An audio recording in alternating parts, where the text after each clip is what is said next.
तो शायद इससे कम महत्वपूर्ण कोई भी दूसरा हमारा अध्याय नहीं होगा।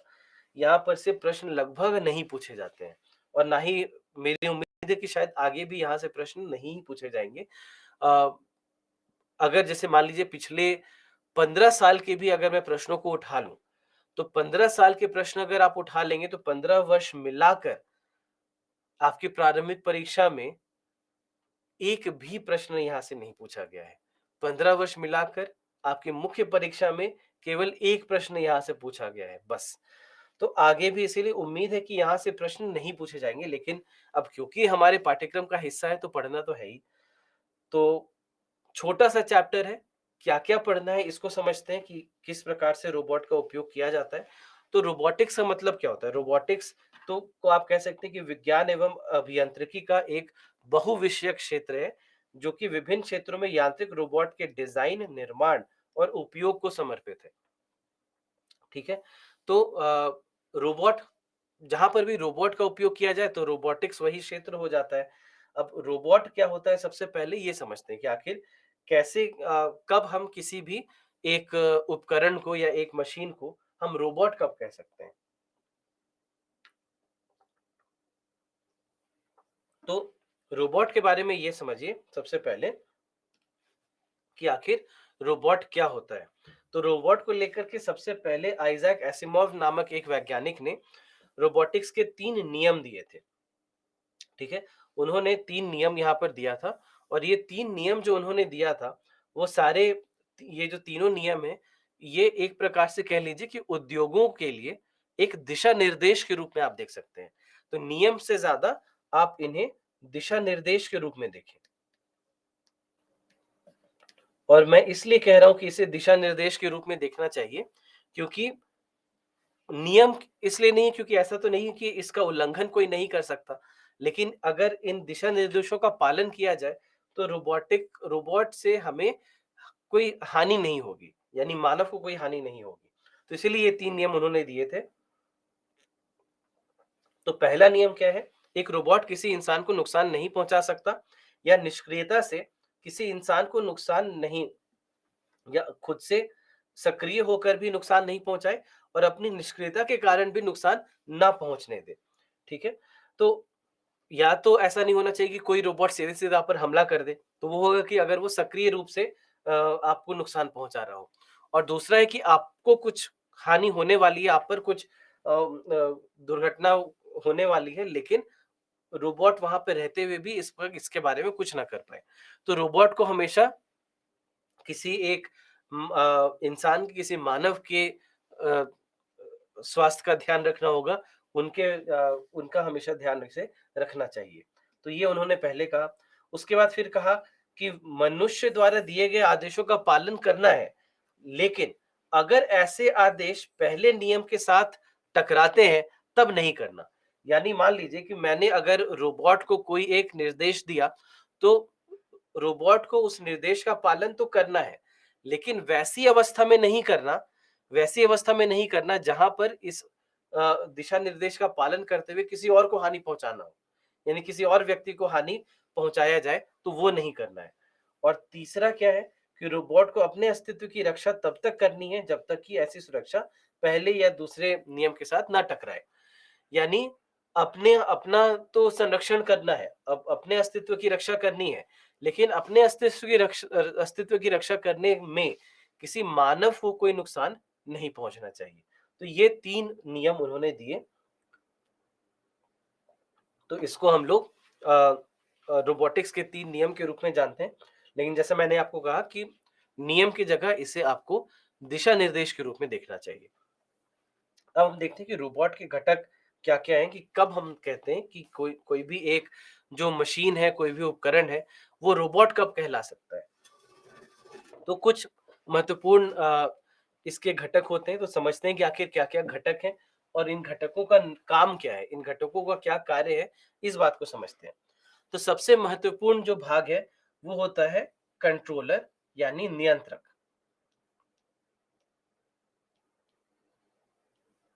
कंट्रोलर सबसे महत्वपूर्ण भाग है, क्योंकि जितना भी कार्य रोबोट द्वारा किया जाएगा, उस सब का नियंत्रण इस कंट्रोलर के हाथ में होगा। यानी जो भी कार्य रोबोट कर रहा है, जैसे भी कर रहा है, वो सारा जो नियंत्रण है, वो इस कंट्रोलर के पास होगा। तो ये सबसे प्रमुख एक बात बन जाता है और इसलिए इसको हम लोग रोबोट के मस्तिष्क के रूप में भी देख सकते हैं।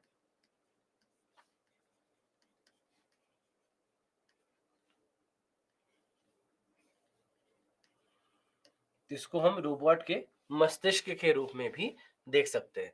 तो जिस प्रकार से हमारा मस्तिष्क हमारे शरीर में होने वाली जितनी भी गतिविधियां हैं सबको नियंत्रित करता है, उसी प्रकार से रोबोट में भी कुछ ऐसा ही हमें देखने को मिलता है। उसके बाद फिर कंट्रोलर के बाद यहाँ पर है एक्चुएटर और सेंसर। तो सेंसर के बारे में सबसे सब पहले समझते हैं। सेंसर जिसको आप चाहें तो संवेदक भी कह सकते हैं। तो अब ये जो संवेदक या सेंसर है, इनका कार्य होता है जैसे हमारी जितनी भी ज्ञानेंद्रियां होती हैं, उनका जो कार्य होता है। तो कितनी ज्ञानेंद्रियां, सेंस ऑर्गन जिसको कहते हैं अंग्रेजी में, कितनी है, कौन कौन सी है, जल्दी से बताइए।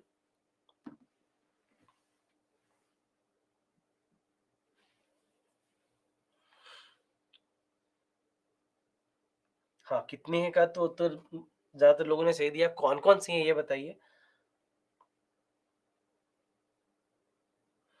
हाँ, अब है बिल्कुल सही।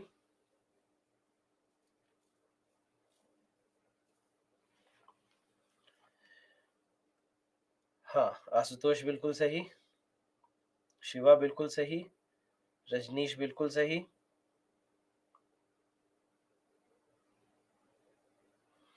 हाँ, प्रतीक्षा बिल्कुल सही। तो 5 होते हैं हमारे ज्ञानेंद्रिय। कौन से 5 होते हैं?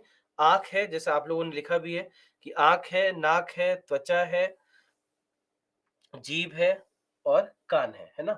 तो आँख, कान, नाक, जीभ और त्वचा, इन 5 को हम लोग ज्ञानेंद्रिय मानते हैं। क्यों? क्योंकि बाहरी पर्यावरण से ये 5 शरीर के भाग हैं, जो कि बाहरी पर्यावरण से जुड़े हुए हैं। तो जैसे मान लीजिए हमारी आँखें हैं, जो कि बाहरी पर्यावरण को देख पाती हैं। हमारे नाक है, जो कि आस-पास को सूँघ पाते हैं। हमारी जीभ है, जो कि बाहर से आने वाले किसी भी खाद्य पदार्थ को चख पाती है। तो या फिर मान लीजिए कि गर्म-ठंडा वगैरह का भी एहसास हो जाता है। त्वचा के साथ भी वैसा ही। तो इस प्रकार से ये जो 5 हमारे ज्ञानेंद्रियाँ हैं, इनको ज्ञानेंद्रियाँ इसलिए कहा जाता है क्योंकि हमारे आस-पास के क्षेत्र का ज्ञान इन्हीं से हमें प्राप्त होता है और इन्हें जो भी ज्ञान प्राप्त होता है, ये सबसे पहले मस्तिष्क के पास भेज देती हैं, है ना? तो ज्ञानेंद्रिय जो भी होंगे हमारे, वो सबसे पहले सारे जो आस-पास से जानकारी इन्होंने इकट्ठा किया होगा, उन सबको पहले मस्तिष्क के पास भेजा जाएगा और फिर मस्तिष्क निर्णय लेगा उसी हिसाब से। मस्तिष्क के पास जो भी जानकारी पहुंचाई गई है, उसी के हिसाब से वह कोई भी निर्णय लेता है। उसी प्रकार से एक रोबोट में भी कुछ ऐसा ही हम करते हैं कि जो सेंसर बनाए जाएंगे, जो संवेदक बनाए जाएंगे, वो आसपास के पर्यावरण के बारे में कंट्रोलर को ये बताएगा। ठीक है, कंट्रोलर को बताएगा और कंट्रोलर को जो भी निर्णय लेना होगा, वो सेंसर से जो भी प्राप्त जानकारी है, उसी के हिसाब से, उसी के आधार पर ये जो कंट्रोलर है, ये अपना निर्णय लेगा। उसी प्रकार से यहाँ पर होते हैं एक्चुएटर। तो एक्चुएटर का क्या कार्य होता है? एक्चुएटर को बिल्कुल हम अपने मांसपेशियों जैसा सोचते हैं। तो सेंसर क्या हो गए? सेंसर हमारे ज्ञानेंद्रियों जैसे हो गए।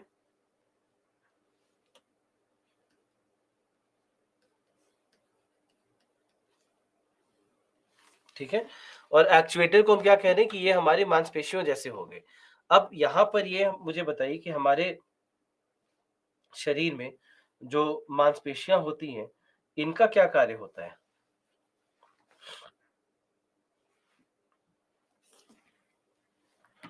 तो ये हमारे शरीर की मांसपेशियों जैसी हैं।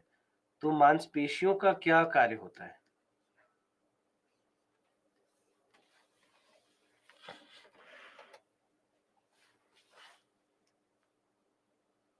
हाँ, आशुतोष आपने बिल्कुल सही कहा, शिवा सही, दीपशिका सही।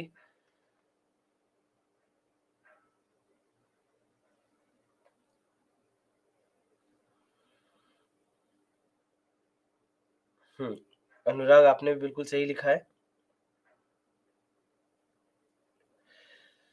तो यहाँ पर अच्छा, अमित आपकी तबीयत ठीक नहीं है, कोई बात नहीं, कोशिश कीजिए जहाँ तक हो सके। मेरी भी तबीयत ठीक नहीं चल रही। हाँ, तो हाँ, अभय आपने बिल्कुल सही लिखा। तो यहाँ पर मांसपेशियों का कार्य क्या होता है? मांसपेशियों से आपको पता है कि जैसे आप कई लोगों ने लिखा है कि जो भी गतिविधि है शरीर की उसमें इनकी मदद होती है, इनकी मदद हमें लगती है या फिर जो लचीलापन हमारे शरीर को मिलता है वो इनसे मिलता है। तो ये सारी बातें तो सही हैं, लेकिन एक बहुत महत्वपूर्ण बात ये है कि हमारे शरीर को जो भी ऊर्जा प्राप्त होती है, जो हमारे भोजन के माध्यम से जो हमें जो भी ऊर्जा प्राप्त होती है, उस ऊर्जा का उपयोग मांसपेशियों की मदद से किया जाता है। तो मांसपेशियों का कार्य होता है ऊर्जा को एक प्रकार की गतिविधि में या यांत्रिक गतिविधियों में बदलना। तो यही कार्य यहाँ पर एक्चुएटर का भी है। तो एक्चुएटर का भी यही कार्य है। एक्चुएटर का कार्य क्या है कि जो भी जैसे मान लीजिए बैटरी से ये जुड़े हुए होंगे या बिजली के तारों के माध्यम से विद्युत से ये जुड़े हुए होंगे, तो बैटरी से जो भी पावर इन्हें मिल रहा है, बैटरी से जो इन्हें ऊर्जा मिल रही है, उस ऊर्जा को यहाँ पर यांत्रिक गतिविधि में बदलना, मैकेनिकल मूवमेंट में बदलना, ये कार्य होता है एक्चुएटर का। इसीलिए हम लोग कहते हैं कि ये अ अ, जिस प्रकार से ऊर्जा प्रदान करने में श या ऊर्जा का उपयोग करने में शरीर की एक बहुत प्रमुख हिस्सा बन जाती हैं मांसपेशियाँ, उसी तरह से हम देखते हैं कि एक्चुएटर का भी लगभग इसी प्रकार का एक कार्य होता है कि जो भी बैटरी या फिर विद्युत के माध्यम से जो भी ऊर्जा इस रोबोट को मिले, उसको एक यांत्रिक गतिविधि में बदलना, ये एक्चुएटर का कार्य होता है। इसके बाद फिर है मैनिपुलेटर। तो मैनिपुलेटर को शरीर की भुजा के रूप में देखा जा सकता है। शरीर की भुजा के रूप में देखा जा सकता है। तो जिस प्रकार से हमारी भुजा होती है कि कोई भी अगर कार्य करना है तो ये हमारे हाथ से जुड़ी हुई होती है। तो एंड इफेक्टर जो है ये बिल्कुल हमारी हाथ की तरह है। तो जिस प्रकार से मान लीजिए अगर मुझे ये पेन पकड़कर उठाना हो और यहाँ से लेकर के यहाँ तक ले जाना हो, तो वैसे में मुझे ये पेन उठाने के लिए एंड इफेक्टर की आवश्यकता पड़ेगी और वो भुजा से यानी मैनिपुलेटर से जुड़ा हुआ होगा ताकि इसे जहाँ पर भी मुझे ले जाकर के रखना है, मैं रख पाऊँ। तो उसी प्रकार से रोबोट के ये सारे घटक हो जाते हैं और ये सब मिलकर रोबोट को रोबोट बनाते हैं। तो इसीलिए ये सारे भाग हैं। तो कंट्रोलर सभी गतिविधियों का समन्वय करने का कार्य जो है ये कंट्रोलर का है। इसीलिए इसको हम लोग शरीर के मस्तिष्क के माफ कीजिएगा रोबोट के मस्तिष्क के रूप में इसे देखते हैं। उसके बाद फिर एक्चुएटर शरीर के मांसपेशियों की तरह होती हैं और इसीलिए जो भी संग्रहित ऊर्जा है उसको गतिविधि में परिवर्तित करने का कार्य एक्चुएटर का होता है। उसी प्रकार से मैनिपुलेटर है। तो जैसे मैंने आपको बताया कि मैनिपुलेटर को हम रोबोट की भुजा के रूप में देख सकते हैं। तो विभिन्न प्रकार के उपयोगी कार्य जो हैं, जैसे पदार्थों, भागों, औजारों, विशेष उपकरणों को स्थानांतरित करने का कार्य, ये सारे कार्य मैनिपुलेटर के माध्यम से किए जा सकते हैं। उसी प्रकार से एंड इफेक्टर है जो रोबोट के हाथ की तरह हम देख सकते हैं और इनका उद्देश्य क्या है कि किसी भी कार्य को करने के लिए पकड़ना, उठाना, परिवहन, युक्ति चालन, परिचालन, ये सारा कार्य क्या है, ये हाथ यानी एंड इफेक्टर का है। क्योंकि हाथ के माध्यम से ही आपको कुछ उठा करके कहीं रखना है या कुछ लेकर कहीं जाना है, तो ये इन हाथों के माध्यम से होगा, तो वही एंड इफेक्टर का भी कार्य हमें देखने को मिलता है। उसके बाद सेंसर यानी संवेदक हैं। तो यहाँ पर क्या है कि जो भी पर्यावरण आस-पास के पर्यावरण की जो भी जानकारी है, वो यहीं से इकट्ठा होगा और इससे ये जो जानकारी है, ये कंट्रोलर के पास भेज दी जाएगी और अंत में कोई एक शक्ति स्रोत होगा। शक्ति स्रोत या तो बैटरी होगी या हो सकता है कि विद्युत से सीधे-सीधे जोड़ दिया जाए। तो इस प्रकार से शक्ति स्रोत जिस प्रकार से हमारे लिए भोजन महत्वपूर्ण है, उसी प्रकार से ये भोजन यहाँ पर ये बैटरी हो जाती है। तो ये सब मिल कर के एक रोबोट बनाते हैं। ये सारे इसीलिए रोबोट के विभिन्न घटकों के रूप में हम इन्हें देख सकते हैं। अब यहाँ पर रोबोटिक्स के अनुप्रयोग को भी हम समझें कि कहाँ-कहाँ पर इनका अनुप्रयोग हमें देखने को मिलता है। तो सबसे पहले सैन्य अनुप्रयोग, तो अलग-अलग प्रकार से सेना में इसका उपयोग किया जा सकता है। जैसे यहाँ पर आप देखिए जो चित्र आपको नज़र आ रहा है, ये भारत के डीआरडीओ द्वारा बनाया गया एक रोबोट है, जिसका नाम क्या है किसी को अगर पता है तो बताएँ जल्दी, फिर मैं बताता हूँ। क्या आपको इस रोबोट का नाम पता है?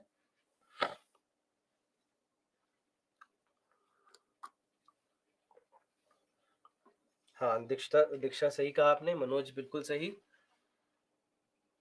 शिवा सही, सुशांत सही, दीपिका सही,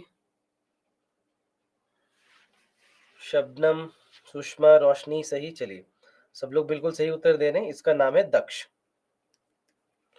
डीआरडीओ द्वारा निर्मित दक्ष।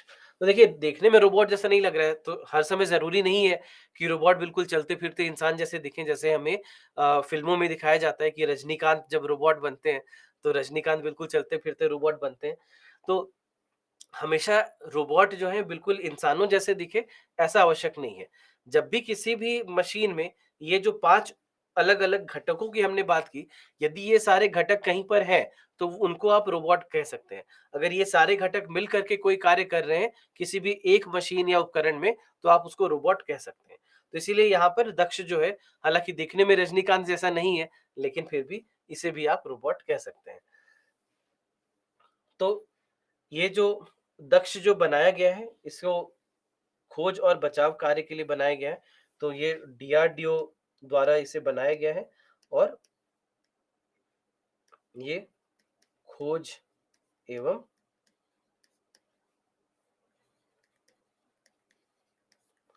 बचाव कार्यों के लिए इसे निर्मित किया गया है।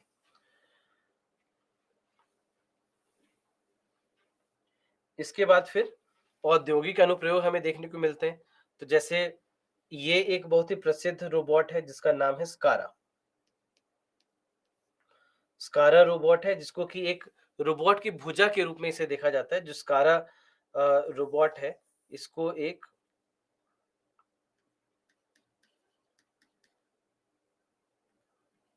इसको रोबोटिक भुजा एक प्रकार से कहा जाता है।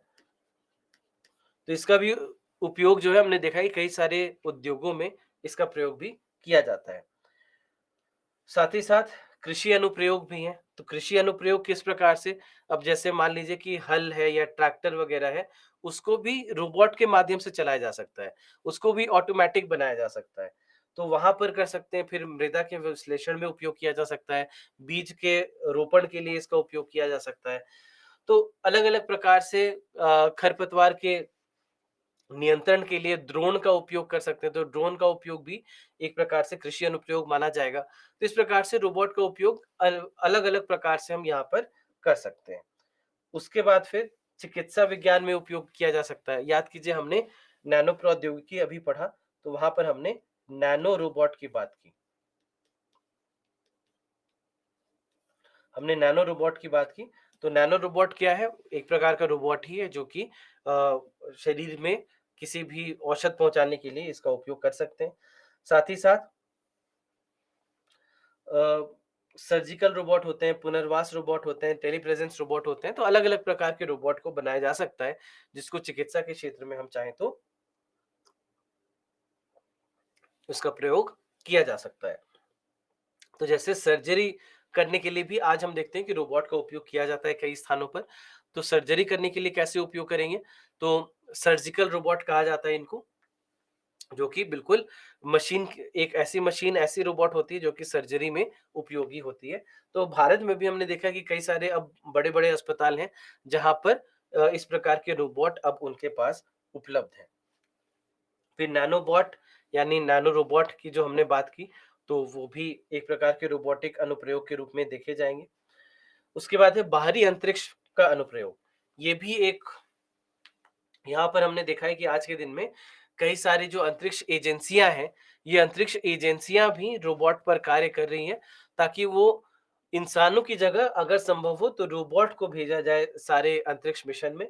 क्योंकि अंतरिक्ष मिशन से में आप अगर किसी इंसान को भेजते हैं, तो आप भेज कर छोड़ तो नहीं सकते, भेज कर के उन्हें आपको वापस भी लाना होगा। तो भेज कर के वापस भेजना आसान होता है, वापस लाने की जो प्रौद्योगिकी होती है, वो इतनी आसान नहीं होती। तो इसलिए यहाँ पर रोबोट का उपयोग अगर हम चाहें तो यहाँ पर भी किया जा सकता है। इस रोबोट का नाम पता है किसी को? ये कौन-सा रोबोट है?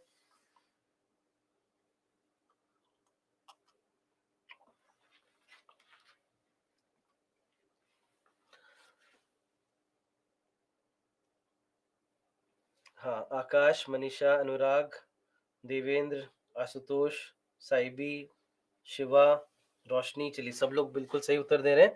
तो इसका नाम है व्योम मित्र। व्योम मित्र। तो ये व्योम मित्र नामक रोबोट है जिसको हम गगनयान मिशन के माध्यम से भेजना चाहते हैं पहली बार। तो गगनयान मिशन का भाग इसको होना है, व्योम मित्र नाम है। तो इसीलिए इसको इस प्रकार से बनाया गया है कि हम अगर चाहें तो बाहरी अंतरिक्ष में अगर हमें बाद में कोई मिशन संभालना है तो वहां पर इस रोबोट का उपयोग किया जा सकता है। तो इसलिए हमने देखा है कि अलग-अलग क्षेत्रों में अलग-अलग प्रकार से इनके हमें अनुप्रयोग देखने को मिल रहे हैं। अब यहाँ पर बात एक और ये उठती है कि भारत में आज के दिन में कैसी चुनौतियां हमें देखने को मिल रही हैं। यानी रोबोट की अगर हम बात करें तो ऐसा क्या है कि भारत में रोबोटिक्स आज तक ठीक से विकसित नहीं हो पाया।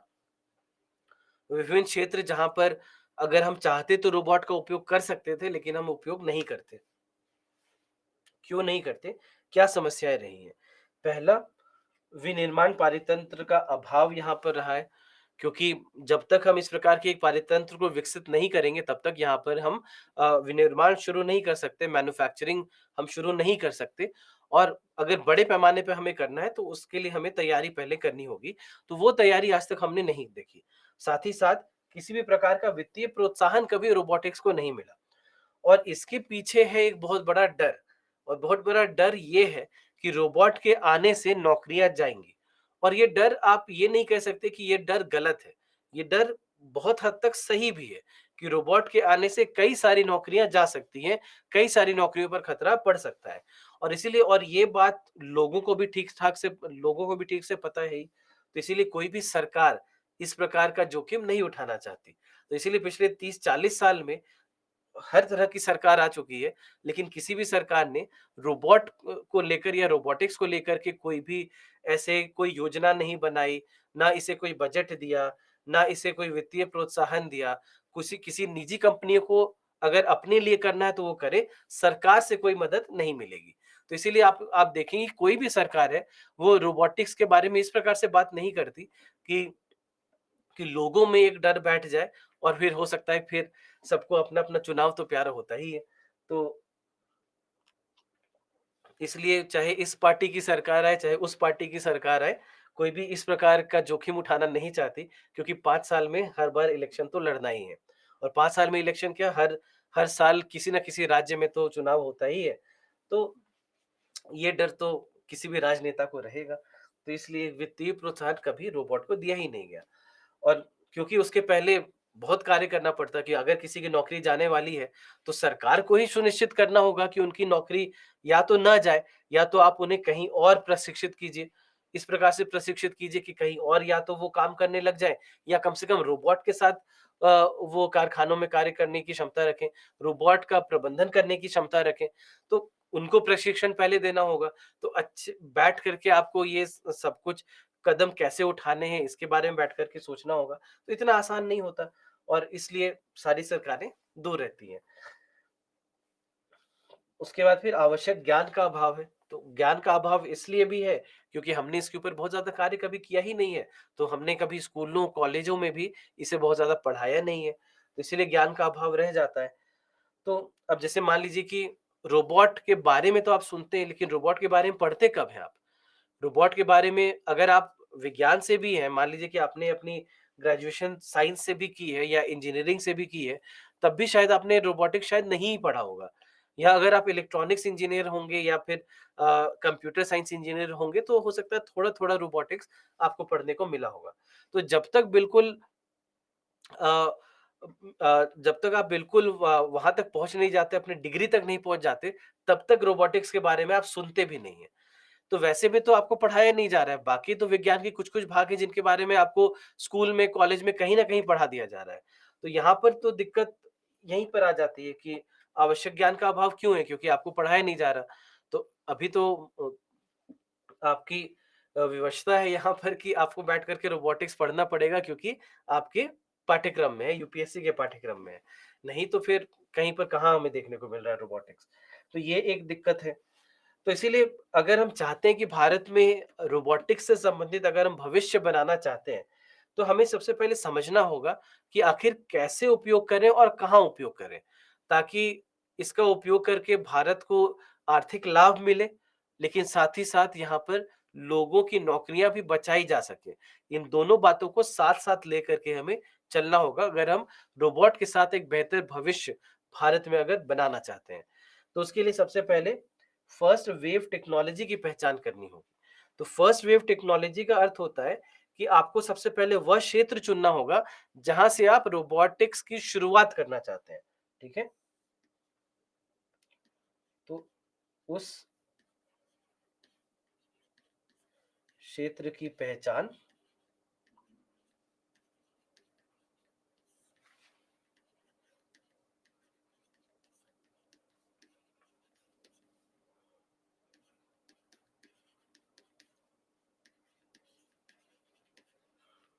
जहां से रोबोटिक्स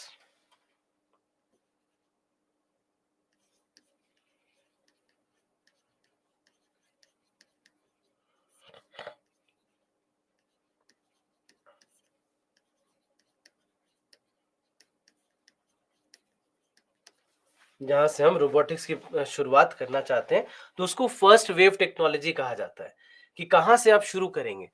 तो उसके बाद फिर उत्पादकता में सुधार की आवश्यकता पड़ेगी। अगर आपको सस्ते बनाने हैं, कम खर्च में बनाने हैं, फिर औद्योगिक रोबोट पर ध्यान देना होगा कि विभिन्न उद्योगों में जहाँ पर भी रोबोट का उपयोग करके हम अपनी अ औद्योगिक आउटपुट को बढ़ा सकते हैं, वहाँ पर देखना होगा कि कैसे-कैसे आखिर इसका उपयोग किया जाए। कहाँ-कहाँ पर इसका उपयोग हम कर सकते हैं, ताकि फिर अ, उ उद्योग से जो उद्योगों की जो उत्पादकता है, उसको हम और ज़्यादा बढ़ा सकें।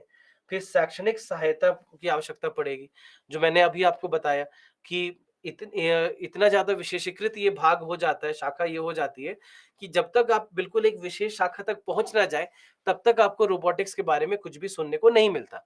तो ये एक ऐसी समस्या है जिसका समाधान करना होगा, अगर हम चाहते हैं कि रोबोटिक्स को लेकर के भारत में कोई भविष्य हम स्थापित कर पाएँ। फिर server engineering, electronics, embedded programming, mechanical engineering में और बेहतर गहरी विशेषज्ञता की आवश्यकता है, ताकि एक बार अगर शैक्षणिक रूप से इसे हम विकसित कर पाएँगे, तभी फिर हम आगे और सोच भी सकते हैं, अन्यथा फिर रोबोटिक्स के साथ हम कुछ नहीं कर पाएँगे। तो ये सारी कुछ-कुछ प्रमुख बातें हैं जिसका आपको ध्यान रखना चाहिए। रोबोटिक्स इसीलिए छोटा-सा अध्याय है, ज़्यादा कुछ इससे आना नहीं चाहिए, लेकिन फिर भी जो कुछ-कुछ प्रमुख बातें हैं, उनका ज्ञान होना ज़रूरी है। तो यहाँ पर चलिए हम अगर आपके पास कोई प्रश्न हो अभी तक हमने जो भी पढ़ा उससे संबंधित, एक बार मुझे बताएँ?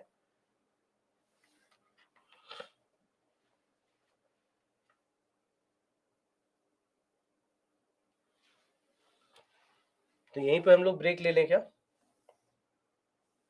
तो एक पहला अपना ब्रेक यहीं पे लेते हैं।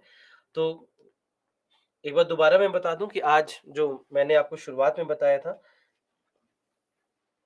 कि आज की जो कक्षा हमारी होगी थोड़ी लंबी कक्षा होगी, क्योंकि आखिरी के जो 2 दिन बचे हैं, उसमें लगभग 7 घंटों का समय मेरे पास सामान्यतः होता है, लेकिन कुछ लगभग 9 घंटे के आसपास के टॉपिक आपके बचे हुए हैं।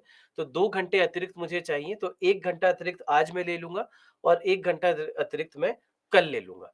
क्योंकि हमारी कल हमारी ये कक्षा तो नहीं हो पाई थी, मेरी तबीयत ठीक नहीं थी, आज तो बेहतर है फिर भी। तो उसके कारण मैं कल नहीं आ पाया था। तो वो वाली जो कक्षा शुक्रवार वाली जो हमारी कक्षा होनी थी, वो हम लोग कल यानी रविवार को लेंगे, सुबह 11 बजे से। तो आज 1 घंटा अतिरिक्त मैं ले लूँगा, कल मैं अतिरिक्त 1 घंटा ले लूँगा, तो जो 2 घंटे की आवश्यकता मेरी है, वो पूरी हो जाएगी। ठीक है, तो चलिए यहाँ पर एक ब्रेक ले लेते हैं। तो 2 ब्रेक आज हम लोग ले लेंगे, क्योंकि लंबी कक्षा है, तो 10-10 मिनट का 2 ब्रेक लेते हैं। तो अभी 7:34 हुए हैं, 7:45 तक आप लोग आ जाइए वापस। उसके बाद फिर हम लोग आगे बढ़ेंगे, लेकिन उसके पहले आपके जो भी प्रश्न हो, अभी तक हमने जो भी पढ़ा उससे संबंधित वो सारे प्रश्न आप पूछ लीजिए, उनका उत्तर मैं पहले दे दूँगा और उसके बाद फिर हम लोग आगे बढ़ेंगे।